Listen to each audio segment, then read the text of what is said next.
The Clintons have gone from dead broke to being able to afford a little farmhouse, according to Hillary.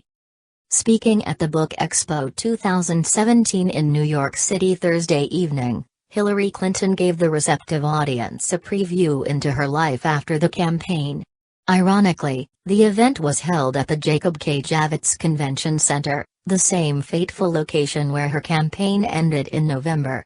Clinton peddled the standard lines about the Russians stealing the election and claimed she was going to do everything I can to support the resistance.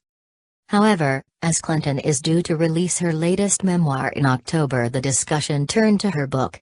Clinton says the book is about her perspective of the campaign and how she saw things playing out.